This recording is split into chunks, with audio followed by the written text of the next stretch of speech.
네, 이처럼 윤석열 전 대통령이 파면되면서 조기 대선 전국으로 돌입했습니다. 더불어민주당 유력 대선 주자인 이재명 대표의 당대표직 사퇴도 임박했는데요. 네, 국회로 가보겠습니다. 문승욱 기자, 먼저 민주당 분위기는 어떻습니까?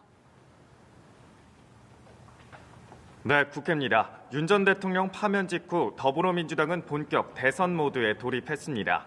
사실상 민주당은 윤 전 대통령의 탄핵소추안 가결 직후부터 조기 대선을 염두에 두고 공약과 캠프 구성 등 물밑 작업을 계속 진행해 왔습니다. 민주당의 유력 대선 후보인 이재명 대표의 당 대표직 사퇴도 사실상 임박했는데요. 오는 8일 한덕수 대통령 권한대행 주재의 국무회의가 예정돼 있는데 이날 대선 날짜가 지정될 가능성이 큽니다.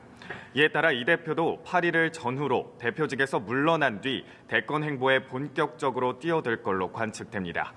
이 대표는 회복과 성장, 잘사니즘을 키워드 삼아 민생과 경제 회복을 앞세워 준비된 대권 후보 이미지를 보여주는 데 주력할 걸로 보입니다.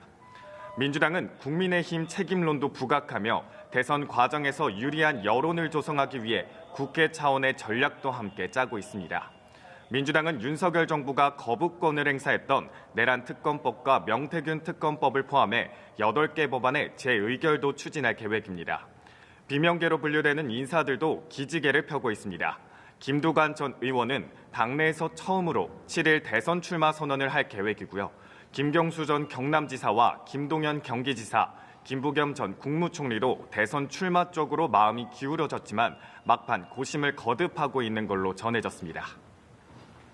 네, 그런가 하면 국민의힘도 대선 전략과 현 정국에 대응할 방안을 구상하기 위해 바쁘게 움직이고 있죠? 네, 그렇습니다. 국민의힘도 윤 전 대통령 탄핵 후 후폭풍을 뒤로하고 조기 대선을 준비하며 바쁘게 움직이는 모습입니다. 윤 전 대통령 파면 직후엔 자숙 시간을 가졌지만 최장 60일의 단기 대선 레이스에 대비해야 하는 만큼 상황이 시급하다는 판단 때문입니다.